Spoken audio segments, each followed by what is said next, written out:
آج میں آپ لوگوں کو بتاؤں گا کہ پاکستان کس نے اور کیوں توڑا۔ ناظرین، پاکستان کی تاریخ میں 16 دسمبر 1971 ایک ایسا دن ہے جو کہ کبھی بھی بھلایا نہیں جا سکتا، کیونکہ یہ وہ دن ہے جب قائد اعظم اور لاکھوں لوگوں کی قربانیاں دینے والے ہمارے مسلمان آباؤ اجداد کا پاکستان ٹوٹ گیا۔ سوال یہ ہے کہ پاکستان کو کس نے توڑا؟ کیونکہ کوئی کہتا ہے شیخ مجیب الرحمان نے اور کوئی الزام لگاتا ہے ذوالفقار علی بھٹو پر، تو کسی کا زور فوجی امیر جنرل یحییٰ خان پر چلتا ہے۔ مگر حقیقت کیا ہے؟ اگر آپ سچ جاننا چاہتے ہیں تو ویڈیو کو آخر تک ضرور دیکھیں۔ آج پاکستان کو ٹوٹے تقریباً 53 سال گزر چکے ہیں، مگر اس کے باوجود اس سوال کا آسانی سے جواب نہیں ملتا کہ آخر ملک پاکستان کو کس نے توڑا اور کیوں۔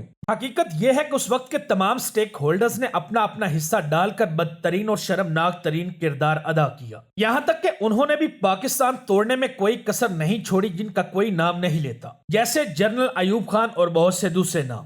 پاکستان انڈر ایوب خان 27 اکتوبر 1958 تا 25 مارچ 1969۔ پاکستان کے دو ٹکڑے ہونے کی تمام تر بنیادیں ایوب خان کے دور میں ہی رکھ دی گئی تھی۔ ان کے فیصلے، ان کا رویہ اور ان کا انداز، یہ سب کچھ بنگلہ دیش بننے کا سبب بنا۔ اس بات میں کوئی شک نہیں کہ ایوب خان کا دور صنعتی انقلاب کا دور تھا، بالکل تھا، لیکن یہ ساری ترقی ہو کہاں رہی تھی؟ صرف اور صرف مغربی پاکستان میں، اور اس بات کی گواہی خود اعداد و شمار بھی دیتے ہیں۔ 1950 میں پاکستان کی فیکس آمدنی 311 روپے تھی۔ دونوں بازوؤں کو الگ الگ دیکھیں تو مغربی پاکستان میں یہ 338 روپے اور مشرقی پاکستان میں 287 روپے تھی، یعنی 51 روپے کا فرق تھا۔ 1960 یعنی اگلے 10 سال کے بعد بھی یہ فرق موجود رہا، بلکہ اور زیادہ بڑھتا چلا گیا، اور اس عرصے میں تو مشرقی پاکستان کی فیکس آمدنی 287 سے کم ہو کر 278 روپے رہ گئی، اور پھر آیا سب سے بھیانک ترین دور۔ 1970 تک یہ فرق بڑھتے بڑھتے 206 روپے تک پہنچ گیا۔ 1961 سے 1970 کے دوران 10 سالوں میں پاکستان کی مجموعی فیکس آمدنی 424 روپے ہوئی، مغربی پاکستان میں 537 روپے اور مشرقی پاکستان میں صرف 331 روپے۔ جی ہاں، ان 10 سالوں میں ایوب خان کے سنہرے دور میں بھی مشرقی پاکستان کی آمدنی میں صرف 53 روپے کا اضافہ ہوا، جبکہ مغربی پاکستان میں یہ اضافہ 171 روپے کا تھا، یعنی 3 گنا سے بھی زیادہ۔ مشرقی پاکستان کی آبادی ملک کا تقریباً 60% تھی، یوں محتاط اندازہ بھی رکھیں تو قریب 56% تو بنتا ہی ہے، لیکن 1951 تک اسے وفاقی حکومت کے اخراجات میں سے صرف 20% ملتا تھا۔ 1965 کے 5 سالہ منصوبے میں بھی جس منصوبے کے گن آج تک گائے جاتے ہیں، اس میں بھی مشرقی پاکستان کا حصہ صرف 36% تھا۔ تبھی تو مجیب الرحمان کہتے تھے کہ مجھے اسلام آباد کی سڑکوں سے پٹسن کی خوشبو آتی ہے۔ بات تو سخت تھی لیکن اتنی غلط نہیں تھی۔ ایوب خان کے دور میں مشرقی پاکستان کو جان بوجھ کر نظر انداز کیا گیا، جس کا نتیجہ بہرحال یہی نکلنا تھا۔ ایوب خان کے سیکٹری اطلاعات الطاف گوہر تھے۔ انہوں نے کتاب لکھی جس کا نام تھا ایوب خان فوجی راج کے پہلے 10 سال۔ اس کتاب میں انہوں نے ایک عجیب واقعہ لکھا کہ ایک بار یہ ایوب خان سے گفتگو کر رہے تھے، مشرقی پاکستان کا ذکر آیا تو ایوب خان ناراض ہو گئے، کہنے لگے جب بھی بنگالیوں کا ذکر آتا ہے تو تم جذباتی ہو جاتے ہو۔ پھر ایوب خان نے کہا کہ میں نے انہیں دوسرا دارالحکومت اس لیے دیا ہے کہ ایک دن انہیں اس کی ضرورت پڑے گی، یہ ہمارے ساتھ نہیں رہیں گے۔ یعنی بنگلہ دیش کا بیج مغربی پاکستان میں بویا گیا تھا، بلکہ اس کے حکمرانوں نے بویا تھا۔ اگرتلہ سازش کیس۔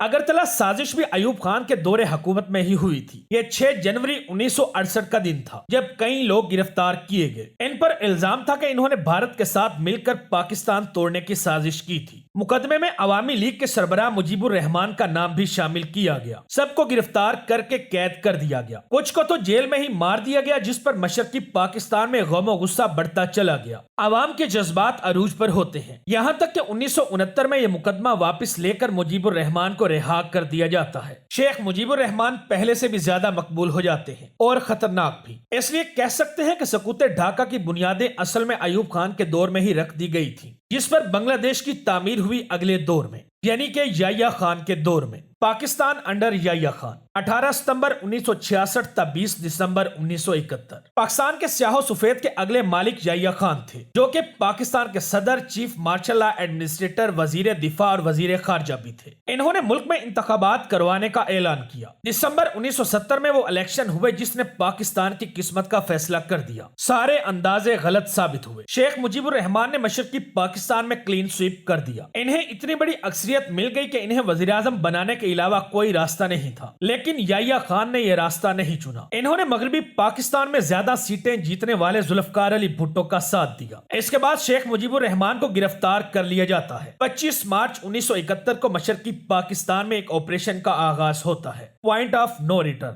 پاکستان بند گلی میں۔ ایک ایسا قدم جس نے دونوں ملکی حصوں کے درمیان فاصلے اور بڑھا دیے۔ ملک پوائنٹ آف نو ریٹرن پر پہنچ گیا، یہاں تک کہ 16 دسمبر 1971 کو پاکستان کے 90,000 فوجیوں نے ڈھاکہ میں ہتھیار ڈال دیے۔ یوں افسوس کے ساتھ قائد اعظم اور اپنے پیاروں کی جانوں کا نذرانہ دینے والے سچے مسلمانوں کا پاکستان ٹوٹ گیا۔ حیران کر دینے والی بات یہ تھی کہ اس حادثے سے قبل دنیا کی تاریخ ایسے بھری پڑی تھی کہ ہمیشہ اقلیت جدوجہد کے ذریعے اکثریت سے الگ ہوتی ہے، لیکن افسوس پاکستان میں ایسا ہرگز نہیں ہوا۔ جہاں 16 دسمبر 1971 کو اکثریت نے اقلیت سے جان چھڑائی اور بنگلہ دیش بنا لیا، پاکستانی قوم کو بہت گہرا گھاؤ لگا۔ زخمی قوم کو قربانی کے لیے ایک بکرے کی ضرورت تھی، اور بھلا یحییٰ خان سے اچھا اور کون ہو سکتا تھا؟ ایک رنگین مزاج عامر سے بہتر کون ہو سکتا تھا؟ یحییٰ خان ہمیشہ کے لیے ویلن بن گئے، اور بننے بھی چاہیے تھے۔ آخر اپنی ہی قوم کے خلاف ظالمانہ آپریشن کرنے کا حکم بھی تو انہوں نے ہی دیا تھا۔ ہاں، کچھ حصہ ذوالفقار علی بھٹو کا بھی تھا۔ 1970 کے الیکشن کے بعد بھٹو کا بیانیہ وہی تھا جو اسٹیبلشمنٹ کا تھا۔ ذوالفقار علی بھٹو اسٹیبلشمنٹ کے کھیل کے اہم کھلاڑی تھے۔ 3 مارچ 1971 کو جب آئین ساز اسمبلی کا اجلاس ڈھاکہ میں ہونا تھا، تب یہ بھٹو صاحب ہی تھے جنہوں نے اس کی مخالفت کی۔ ان کا مشہور زمانہ جملہ یہ تھا، جو ڈھاکہ جائے گا اس کی ٹانگیں توڑ دیں گے۔ 28 فروری 1971 کی یہی تقریر تھی جس پر صحافی عباس اطہر نے وہ سرخی جمائی تھی جو کہ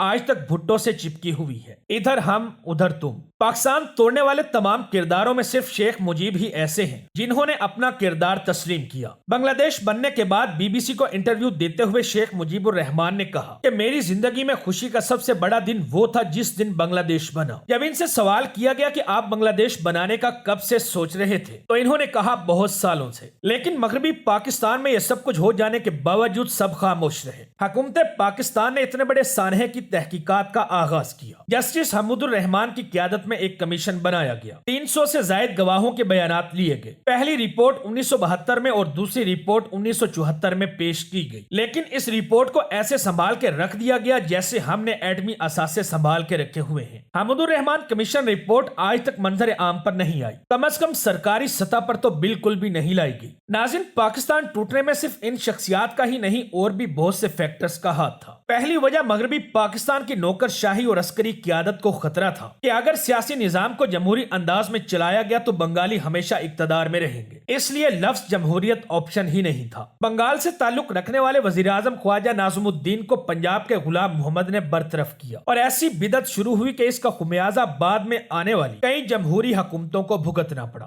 پاکستان ٹوٹنے کی دوسری بڑی وجہ پاکستان کے دونوں بازوؤں کے درمیان 1000 میل کا فاصلہ تھا۔ انہیں جوڑنے والا رشتہ صرف ایک تھا، اسلام۔ لیکن پاکستان بننے کے بعد ہمارے حکمرانوں نے اسلام میں کوئی دلچسپی نہیں دکھائی۔ مشرقی پاکستان میں سوشلسٹ اور سیکولر نظریات پھلتے پھولتے رہے۔ بالآخر نتیجہ ملک ٹوٹنے کی صورت میں ہی نکلا۔ حالانکہ پاکستان بننے پر وعدہ کیا گیا تھا کہ ایک انصاف پر مبنی معاشرہ بنایا جائے گا، اہلیت کو اولویت دی جائے گی، لیکن اس ملک میں ظلم و جبر قانون بن گیا، اقتدار نا اہلوں کے ہاتھوں میں کھلونا بن گیا۔ پھر ایسا ملک بھلا کہاں چلتا؟ ایک اور اہم وجہ پاکستان کی قیادت کا بلا وجہ جذباتی پن بھی تھا۔ بنگالی زبان کو اردو کے ساتھ قومی زبان کا درجہ نہ دینا بڑی زیادتی تھی، اور سرکاری زبان صرف اردو ہوگی ایک جذباتی نعرہ تھا، کیونکہ اردو تو آج تک سرکاری زبان نہیں بن سکی۔ ہاں، اس جذباتی نعرے سے بنگلہ دیش ضرور بن گیا۔ ایک اور اہم وجہ تھی دارالحکومت کراچی سے اسلام آباد جانا، کیونکہ کراچی ہر قوم کا شہر تھا۔ یہ اردو اور سندھی بولنے والوں کا شہر بھی تھا تو بنگالی بولنے والوں کا بھی تھا، لیکن نیا دارالحکومت راول پنڈی میں بنایا گیا، GHQ کے دامن میں۔ سب پر واضح ہو گیا کہ اب جو حکومت چلے گی وہ GHQ کی گود میں بیٹھ کر چلے گی۔ پھر ایک کے بعد دوسرا اور دوسرے کے بعد تیسرا بھیانک ترین فیصلہ ہوتا چلا گیا۔ جیسے 70 کے انتخاب کے بعد عوامی لیگ کو اقتدار نہیں دیا گیا، اور یہ سب فوج اور مغربی پاکستان کے سیاست دانوں نے مل کر کیا۔ شیخ مجیب الرحمان نے تو یہ تک کہا تھا کہ 6 نکات بھی نافذ ہوں گے اور پاکستان بھی ایک رہے گا۔ جیت کے بعد مشرقی پاکستان کو قانونی اور آئینی حق ملنا چاہیے تھا، مگر نہیں دیا گیا۔ الٹا ان کے خلاف ایک ایسا آپریشن کیا گیا جس کے بعد واپسی کا کوئی راستہ نہیں بچا۔ اتنی آسانی سے تو گھر نہیں ٹوٹتے، یہ تو پھر ملک تھا۔ مشرقی پاکستان کو بنگلہ دیش بنانا کوئی آسان کام نہیں تھا، یہ کسی ایک بندے کے بس کی بات بھی نہیں تھی، ہو بھی نہیں سکتی تھی۔ یہ پاکستان کی قیادت کے مجموعی غفلت، سازش اور بھیانک غلطیوں کا نتیجہ تھا۔ افسوس کہ ہر بار کی طرح آج پھر یہی غلطی الیکشن 2024 کے بعد ایک بار پھر سے دہرائی جا رہی ہے۔ ہر بار ایک ہی غلطی دہرائی جائے گی تو بھلا بہتری کی امید کیسے رکھی جا سکتی ہے؟ آخر میں اس دعا کے ساتھ کہ اللہ پاک پاکستان کو مزید ٹکڑے ہونے سے بچائے، آپ لوگوں سے اجازت چاہوں گا۔ ویڈیو اچھی لگے تو دوستوں کے ساتھ فیس بک، واٹس ایپ اور دیگر سوشل میڈیا سائٹس پر بھی شیئر کریں۔